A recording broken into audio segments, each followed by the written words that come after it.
Kedamtang wo signify crazy a jojer lopor Lomding Road Arlong Langso Sing Tiso asupi Hukuri Tissopi aphan apran karmut vek abangphu aphan raikom saikhi arideng kachingnang ponetlo. Kedamtang Lomding Road Arlong Langso Sing Tiso asupi aphan ahem apirali tukdam phun pen apran karmut abangphu patowe ajo karbianglong SP lapen crime SP lapen technical expert atum chelang petpen nep ingnang pontanglo pusi karbianglong SP amithang asai hemalong pen birta pangdak pon. Karlitang Hukuri Tissopi aphan apran karmut vek atum kedam tangarni bang hini aphan kenep kangnang tang amen mukrang terang lapen rang sinarongpi. Alang litumaphan karju kapeter tokpena joksi ang tonalam longsi karbianglong SP lapen crime SP Jayanta Borwa lapen technical support atum chirap chitudun pen patoviajo Hukuri Tissopi aphan apran karmutvek abangphu inut nep ingnang pontanglo. Amen probin rong pipusi pherang ke thengno karbianglong SP pen lamthe pangdakpon. Lapen Hukuri Tissopi aphan apran karmut aphuthak karju kapeter tokpen ahokpet abirta kilong ponke mukrang terang alangli asar bura pen joy pen sailang no keklem pona joksi inut mukrang terang abang bidilang no mati sailang no Hukuri Tissopi aphan apran kapaparmut te chiaphan financial pidunsi probin rongpi lapen arisang hotumaphan karlitang Hukuri Tissopi aphan apran kapaparmut pusi thanpon. Lapen mukrang terang financial kipipensi helesota dimapursi panamputa thanpon. Kepati ivek ahele 32 pistol joksita raikom asaikhiatum arideng sidolo lang iktha. Lapen nonamat ang tonpen kopi koson lapen komatmat pensi kacherapsi karlitang Hukuri Tissopi aphan apran karmutma retardlip ponbom lang pusi thanpon. Tangte karbianglong SP pherangke thengno lam theke thanpon alam arju iksinang. News report Karbianglong News Channel. Jua 10 তাৰিখে ডিফু থানাৰ অন্তৰ্গত 3 kilo অঞ্চলত হুকুৰি টিছপি নামৰ এগৰাকী যুৱতীক প্ৰায় ৰাতি 1:07 কোনবা দুৰ্বৃত্তই গুলি কৰি তেখেতক প্ৰাণহানি কৰে আৰু তাৰ পিছে মই আৰু আমাৰ এডিশনাল এছপি ক্ৰাইম আৰু আমাৰ গোটেই দিছপুৰ থানাৰ যি টিম আছে ডিফু থানাৰ যি টিম আছে আমি উপস্থিত হওঁ প্ৰায় 2:30 বজাত আৰু তাৰ পিছত আমি তদন্ত আৰম্ভ কৰোঁ আমি আমাৰ টেকনিক্যাল সাপোৰ্ট আৰু আমাৰ তদন্তৰ কালত আমি প্ৰথমতে দুজন যুৱকক আমি কৰায়ত্ব কৰোঁ তেওঁলোক হ'ল মুকৰাং তেৰাং আৰু ৰাংচিনাত ৰংপি তেখেত দুজনক আমি প্ৰথমতে কৰায়ত্ব কৰাৰ পিছত তেওঁলোকক আমি ফুটপুছ কৰাৰ পিছত আৰু এজন ব্যক্তিক আমি যোৱা নিশা আমি কৰায়ত্ব কৰোঁ তেখেতৰ নাম প্ৰবীণ ৰংপি আৰু এই তিনিজনকে আমি কৰায়ত্ব কৰাৰ পিছত আমি যোৱাকালি ফুটপুছ কৰাৰ পিছত বিতং তথ্যত আমি গম পাওঁ মুকৰাম নামৰ ব্যক্তিজনে যিটো পিস্তলেৰে গুলি মাৰিছিল সেই পিস্তলটো দি পেলাই এখন বাৰীত লুকুৱাই থৈছিল যোৱাকালি এই পিস্তলটো উদ্ধাৰ কৰা হ'ল আৰু গোটেই যি তাতে জড়িত হৈ আছে গোটেই ঘটনাটোৰ লগত এই সকলোকে আমি ইতিমধ্যে আইডেন্টিফাই কৰিছোঁ আৰু আমি এই তিনিজন যুৱকক ইতিমধ্যে আমি কৰায়ত্ব কৰিছোঁ আমি আৰু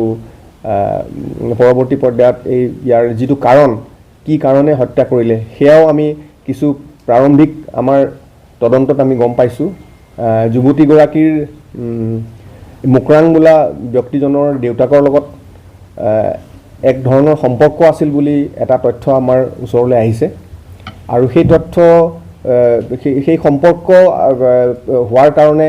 কিছু অশান্তি হোৱাৰ ফলস্বৰূপে এই ঘটনাটো ঘটিছে বুলি আমি পিছত আমি জানিব পাৰিছোঁ আৰু আমি অনাগত সময়ত তদন্তত বাকি কথা আমি জানিব পাৰিম আৰু এই সংক্ৰান্তত আমি ইতিমধ্যে যি হাতিয়াৰ ব্যৱহাৰ হৈছিল যিটো পিস্তল ব্যৱহাৰ হৈছিল সেই পিস্তলটো উদ্ধাৰ কৰিবলৈ সক্ষম হৈছোঁ আৰু দুইজাই মিছফায়াৰ্ড গুলিও আমি লগতে উদ্ধাৰ কৰিবলৈ সক্ষম হৈছোঁ যিটো কথা ইতিমধ্যে আমাক এজন একিউজডে আগতে কৈছে যে দুটা ৰাউণ্ড মিছ হৈছিলে সেই দুটা ৰাউণ্ডো আমি উদ্ধাৰ কৰিবলৈ সক্ষম হৈছোঁ আৰু ঘটনাস্থলীৰ পৰা আমি যিটো ৰাউণ্ড ফায়াৰ হৈছিলে সেই ৰাউণ্ডৰ এম্পটি কেছো আমি ইতিমধ্যে উদ্ধাৰ কৰিবলৈ সক্ষম হৈছোঁ মানে সম্পূৰ্ণ পাৰিবাৰিক সংঘাতৰ সংক্ৰান্তত এই হত্যাকাণ্ডটো হৈছিল হয় কি আৰু মানে এটা বৃহৎ গ্যাং টেক জড়িত হৈ আছে আমি এতিয়ালৈকে কেইবাজনো মানুহৰ নামো পাইছোঁ এই গোটেই কনস্পিৰেচিটোত আমি সকলো তথ্য এতিয়া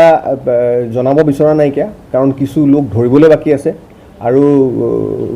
হয়তো নতুন কিবা এংগলো আহিব পাৰে গতিকে আমি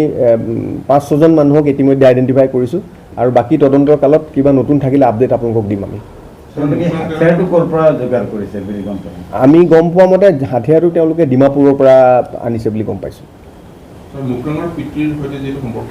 আছে হয় মুকৰাং জড়িত আছে মুকৰাঙে ফাইনেন্স কৰিছে বুলি আমি গম পাইছোঁ মুকৰাঙে পিষ্টলটো কিনিবৰ কাৰণে পইচাৰ যোগানো মুকৰাঙে ধৰিছে বুলি আমি জানিব পাৰিছোঁ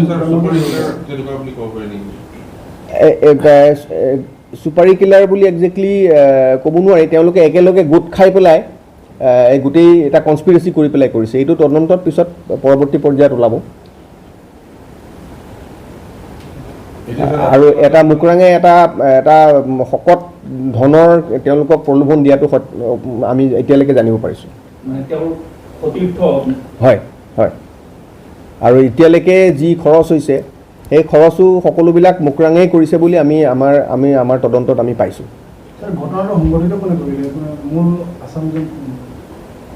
এইটো তদন্তৰ ক্ষেত্ৰত এতিয়া আমি এই কথাটো ব্যক্ত কৰিবলৈ অলপ অসুবিধা হ'ব এই গোটেই তদন্তটো চলি আছে এতিয়া আমি কোনে কৰিলে সেইটো আমি ইতিমধ্যে গম পালোঁ আৰু কেনেকৈ কৰিলে আমি ইতিমধ্যে গম পালোঁ আৰু কাৰ প্ৰৰোচনাত কৰিলে এইটো আমি গম পালোঁ আৰু পৰৱৰ্তী পৰ্যায়ত আৰু ফাৰ্ডাৰ ডিটেইলছ আমি ইনভেষ্টিগেশ্যনটো কৰাৰ পিছতহে আমি গম পাম বৰ্তমান কিমানজন আটক কৰিছে বৰ্তমান আমি 3জন আটক কৰিছোঁ আৰু যিজন মুকৰাঙৰ পিতৃক আমি তেখেতক সোধপোছ কৰি আছোঁ বৰ্তমান